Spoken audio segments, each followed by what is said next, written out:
అందరికీ praise the lord. ఈరోజు దేవుడు మనకి ఇచ్చినటువంటి వాక్య భాగము కీర్తనలు 92వ అధ్యాయము 10వ వచనము. గురుపోతు కొమ్ము వలె నీవు నా కొమ్ము పైకెత్తితివి, క్రొత్త తైలముతో నేను అంటబడి తిని. ఇక్కడ ఈ యొక్క మాటలు దేవుని వాక్యంలో ఏమని రాయబడుతూ ఉన్నాయి అంటే, గురుపోతు కొమ్ము అనేటువంటి మాట ఇక్కడ మనము గమనిస్తూ ఉన్నామన్నమాట. అయితే ఈ గురుపోతు అంటే ఏంటి, దీని కొమ్ము ఎలా ఉంటుంది అనేది మనం గమనించినట్లయితే, ఈ గురుపోతును మనము ఇంగ్లీష్లో యూనికార్న్ అని పిలుస్తామన్నమాట. యూనికార్న్ అంటే ఒంటి కొమ్ము అనమాట. ఒకటే కొమ్ము ఉంటుంది దీనికి, ఒంటి కొమ్ము గుర్రం, దీన్నే గురుపోతు అని చెప్పబడింది అనమాట. ఇంగ్లీష్ బైబిల్లో మనం గమనిస్తే గురుపోతు అంటే యూనికార్న్ అని చెప్పబడింది. యూనికార్న్ అంటే ఒకటే కొమ్ము ఉంటుంది దీనికి. ఈ యొక్క గుర్రము ఇదొక రకమైనటువంటి గుర్రము. కింద ఉన్నటువంటి గుర్రం కంటే ఈ యొక్క కొమ్ము మాత్రమే పైన హైట్గా కనబడుతూ ఉంటుంది అనమాట. మీకు ఆ పిక్చర్ కూడా ఇందులో కనబడుతుంది. చూడండి, ఇట్లా గమనించినట్లయితే ఇక్కడ కొమ్ము పైకెత్తబడుట అనేటివి ఈ మాట ఏం చూపిస్తుందంటే ఘనతకు చూపిస్తుంది. ఘనతను ఈ యొక్క కొమ్మును పైకెత్తుట అనేటువంటి యొక్క మాట మనకేం చూపిస్తుంది అంటే ఘనతను చూపిస్తుంది. అయితే ఇక్కడ మనం గమనించినట్లయితే గురుపోతు కొమ్ము వలె నీవు నా కొమ్ము పైకెత్తితివి అంటే, గురుపోతు కొమ్ము ఎలాగైతే ఒంటరిగా ఉండి అది ఒక్కటి మాత్రమే కనబడుతూ ఉందో, అలాగే నన్ను కూడా, నా కొమ్మును కూడా నీవు పైకెత్తావు ప్రభువా అని దేవుణ్ణి ఇక్కడ స్తుతిస్తూ ఉన్నాడనమాట. అయితే మన జీవితాల్లో మనం కూడా ఈ యొక్క ఒంటి కొమ్ము వలె పైకెత్తబడాలి అంటే, మనం ఘనపరచబడాలి అంటే మన జీవితం ఎలా ఉండాలి అనేది దేవుని వాక్యం ఏం సెలవిస్తుందో మనం ఇప్పుడు గమనిద్దాం. కీర్తనలు గ్రంథము 112వ అధ్యాయము 9వ వచనం మనం గమనిస్తే, వాడు దాతృత్వం కలిగి బీదలకిచ్చును, వాని నీతి నిత్యము నిలుచును, వాని కొమ్ము ఘనత నొంది హెచ్చింపబడును. ఇక్కడ వాడు, వాని అనేటువంటి మాట మనకు కనబడుతుంది. వాడు అంటే ఒక అతని గురించి మనకి ఇక్కడ చెప్పబడుతూ ఉన్నదనమాట. అతని కొమ్ము ఎలా ఉందంటే ఘనత నుండి హెచ్చింపబడినట్లుగా మనము గమనిస్తాం. ఎవరి కొమ్ము ఘనత నొందుతుంది, ఎవరి కొమ్ము ఘనత నుండి హెచ్చింపబడుతుంది అనేటువంటిది ఈ యొక్క అధ్యాయంలో మనం మొదటి వచనం నుండి చదివినట్లయితే, కీర్తనలు 112వ అధ్యాయము మొదటి వచనం మనం గమనిస్తే, యెహోవాను స్తుతించుడి, యెహోవా యందు భయభక్తులు గలవాడు, ఆయన ఆజ్ఞలను బట్టి అధికముగా ఆనందించువాడు ధన్యుడు. ఇక్కడ ఒక వ్యక్తి కనబడుతూ ఉన్నాడు. ఇందాక మనం గమనించాం కదా, వాడు, వాని అంటూ వచ్చారు కదా ఆ వచనంలో. ఈ వాడు అనేటువంటి ఈ మనిషి ఎవరు, అతను ఎవరు అంటే యెహోవా యందు భయభక్తులు కలిగినటువంటి వాడు. తర్వాత భయభక్తులు కలిగినటువంటి వాడే కాదు, కానీ ఆయన ఆజ్ఞలను బట్టి అధికంగా ఆనందించేటువంటి వాడు. దేవుడు ఒక ఆజ్ఞ ఇచ్చాడంటే ఇది చేయటం కష్టము అని అతను ఇదెందుకు ఇచ్చాడబ్బా, ఇది ఇవ్వకపోయింటే బాగుండు కదా, అసలు అలా చేస్తే బాగుంటుంది కదా అని ఇక దేవుణ్ణి ప్రశ్నించేటువంటి అనుభవం తనకు లేదు. కానీ అతను దేవుని యందు భయము కలిగి ఉన్నాడు, భక్తి కలిగి ఉన్నాడు. తర్వాత ఆ యొక్క దేవుడిచ్చినటువంటి ఆజ్ఞలను బట్టి అతడు అధికంగా ఆనందించేటువంటి వాడుగా ఉంటూ ఉన్నాడు. ఈ వ్యక్తి ఎలా ఉంటాడంట, ఈ వ్యక్తి కొమ్ము ఏమవుతుందంట ఘనత నుండి హెచ్చింపబడుతుంది అని దేవుని వాక్యం సెలవిస్తూ ఉన్నదనమాట. అంటే ఇక్కడ దేవుని వాక్యంలో మనం గమనిస్తే మన కొమ్ము ఒంటి కొమ్ము వలె, ఆ యొక్క గురుపోతు కొమ్ము వలె పైకెత్తబడాలి అంటే మన జీవితంలో మనం ఏం కలిగి ఉండాలంటే దేవుని యందు భయము భక్తి కలిగి ఉండాలి. దేవుని ఆజ్ఞల్ని బట్టి మనము మామూలుగా ఆనందించడం కాదు, అధికముగా ఆనందించేటువంటి అనుభవంలో మనం ఉన్నట్లయితే తప్పకుండా మన కొమ్ము కూడా ఘనత నుండి హెచ్చింపబడుతుంది అని దేవుని వాక్యం ఈ దినాన బయలుపరుస్తూ ఉన్నదనమాట. ఇంకా ఈ యొక్క వాక్యంలో మనం, ఈ యొక్క అధ్యాయంలో మనం గమనిస్తే దేవుని యందు భయభక్తులు కలిగి ఉండటమే కాదు, కానీ రెండవదిగా మనం గమనిస్తే చూడండి, 2వ వచనము 2వ లైన్ మనం గమనిద్దాము. యథార్థవంతుల వంశపు వారు దీవింపబడుదురు. తర్వాత 4వ వచనం మొదటి లైన్లో మనం గమనిస్తే, యథార్థవంతులకు చీకటిలో వెలుగు పుట్టును. ఇక్కడ ఈ యొక్క యథార్థవంతుల గురించి కూడా ఈ యొక్క అధ్యాయంలో రాయబడుతూ ఉన్నదనమాట. కింద మనకు చెప్పబడ్డారు కదా, వాడు వాని కొమ్ము అని చెప్తూ వచ్చారు కదా. ఎవరి కొమ్ము అది అంటే యథార్థవంతుని యొక్క కొమ్ము. నీ జీవితంలో యథార్థత కలిగి ఉంటున్నావా? ఇక్కడ ఒక వ్యక్తి ఉన్నాడు. అతను ఎలాంటి వాడంటే భయం కలిగినటువంటి వాడు, భక్తి కలిగినటువంటి వాడు, దేవుని ఆజ్ఞల యందు అధికముగా ఆనందించేటువంటి వ్యక్తి అనమాట. తర్వాత ఇక్కడ అదే వ్యక్తి అతను ఏం కలిగి ఉంటున్నాడంటే యథార్థతను కలిగి ఉంటున్నాడు. మన జీవితంలో యథార్థతను కలిగి ఉన్నామా? యథార్థత అంటే బయటకి ఒకటి లోపల ఒకటి కాదు. నువ్వు లోపల ఏదైతే యోచిస్తూ ఉన్నావో బయటికి అదే మాట్లాడినప్పుడే నువ్వు యథార్థవంతుడుగా కనబడతావు అనమాట. అది మనుషులకు నచ్చకపోవచ్చు, ఆ కాసేపు మనుషులకు అది ఇష్టంగా అనిపించకపోవచ్చు, కానీ దేవునికి అది ఇష్టమని దేవుని వాక్యంలో సెలవేయబడుతూ ఉన్నదనమాట. కాబట్టి నీ జీవితంలో యథార్థతను నువ్వు కలిగి ఉన్నట్లయితే ఖచ్చితంగా నీ కొమ్ము కూడా పైకెత్తబడుతున్నది, నీ కొమ్ము కూడా ఘనత నొంది హెచ్చింపబడుతున్నదని దేవుని వాక్యంలో సెలవిస్తూ వస్తున్నదనమాట. ఇంకా ఇక్కడ ఈ యొక్క యథార్థవంతులు ఏమేమి చేస్తారు అనేది కూడా ఇక్కడ రాయబడుతుంది. 5వ అధ్యాయంలో 5వ వచనంలో, దయాళులను అప్పిచ్చువారును భాగ్యవంతులు. నీవు దయ కలిగి ఉంటున్నావా? తర్వాత అప్పిచ్చేటువంటి స్వభావం నీవు కలిగి ఉంటున్నావా? నీ ఇతరుల ఎడల మనము దయాహృదయం కలిగి ఉండాలన్నమాట. కఠిన హృదయాలుగా మనము ఎంత మాత్రమును ఉండకూడదని దేవుని వాక్యం సెలవిస్తూ ఉన్నది.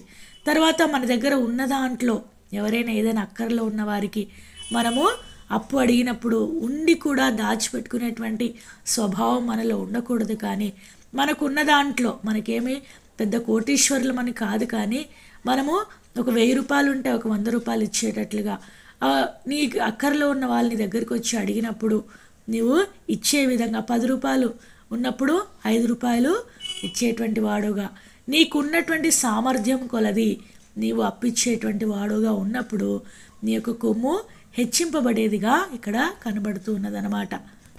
ఇదే అధ్యాయము 6వ వచనంలో మనం గమనిస్తే, నీతిమంతులు నిత్యము జ్ఞాపకములో నుందురు.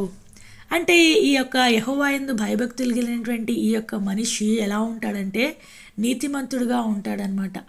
నీతిమంతుడుగా అంటే నీతిని అనుసరిస్తూ ఉంటాడు. తర్వాత దుర్నీతి అతనిలో ఎంత మాత్రమూ ఉండదు. అలాగున నీతిమంతుడుగా నీవు జీవించినట్లయితే నిజంగా దేవుని యొక్క రక్తం చేత కొనబడి గమనించినట్లయితే మనకు ఒక వాక్యము ఎరుగుదుము. యేసుక్రీస్తు ప్రభువుని మనము మన నోటితో ఒప్పుకొని ఆయనే నిజమైనటువంటి దేవుడని నమ్మి ఆయన రక్తంలో మన యొక్క ప్రతి ఒక్క పాపమును మనము కడిగి వేసుకున్నప్పుడు మనము నీతిమంతులముగా తీర్చబడతామన్నమాట. నీతిమంతులముగా తీర్చబడటం అనేది ఒక విధానం అయితే, ఆ నీతిని అనుసరించి నడుచుకోవడం అనేది మన యొక్క జీవితంలో ఎంతో ప్రాముఖ్యమైనటువంటి పరిస్థితి. అక్కడ శిలువ కార్యం ద్వారా ఉచితంగా నీతిమంతులంగా తీర్చబడుతూ ఉన్నాము, కానీ మన జీవితంలో నీతిని అనుసరించిన కారణాన్ని బట్టి మనము దినదినము మన యొక్క నీతిని కాపాడుకుంటూ కొనసాగించుకుంటూ ముందుకు వెళ్ళేటువంటి వారంగా మనము ఉండాలన్నమాట. ఆయన పునరుత్థాన శక్తి మనలో ఉన్నప్పుడు మాత్రమే మనము నీతిమంతులముగా తీర్చబడతామన్నమాట.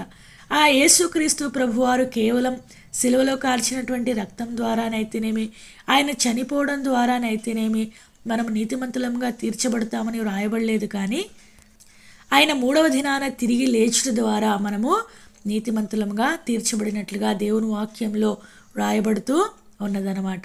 కాబట్టి కనుక మనం గమనించినట్లయితే దేవుని యందు భయము భక్తి కలిగినటువంటి వారు, ఆయన ఆజ్ఞల యందు అధికముగా ఆనందించేటువంటి వారు, యథార్థత కలిగినటువంటి వారు, నీతిమంతులుగా ఉన్నటువంటి వారు ఖచ్చితంగా వారి కొమ్ము ఏమైపోతుంది?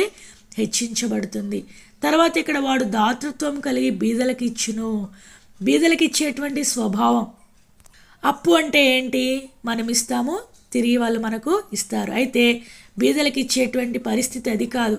మనం కేవలం ఇస్తాము, తిరిగి వాళ్ళు ఇచ్చేటువంటి పరిస్థితి ఏమాత్రము ఉండదు. దాన్నే దాతృత్వము అనేటువంటి పదముతో మనము చెప్పబడతామన్నమాట. మన దాతృత్వం కూడా అధికంగా ఉండాలని దేవుని వాక్యంలో వ్రాయబడుతూ ఉన్నదనమాట. అప్పుడు మాత్రమే అతని కొమ్ము ఏమవుతుంది? ఘనత నొందుతుంది, తర్వాత హెచ్చింపబడుతుంది అని దేవుని వాక్యం సెలవిస్తున్నదనమాట. దీని అంతటికీ మూలం ఏంటంటే దేవుని యందు భయభక్తులు కలిగి ఉన్నప్పుడు మనం యథార్థత కలిగి ఉంటాం, నీతిమంతులుగా ఉంటాం, దాతృత్వం కలిగి ఉంటాం, నిత్యము నిలిచేటువంటి వారంగా ఉంటాం, తర్వాత దయాళులంగా ఉంటాం, అప్పిచ్చేటువంటి వారంగా ఉంటామని దేవుని వాక్యంలో సెలవిస్తుంది.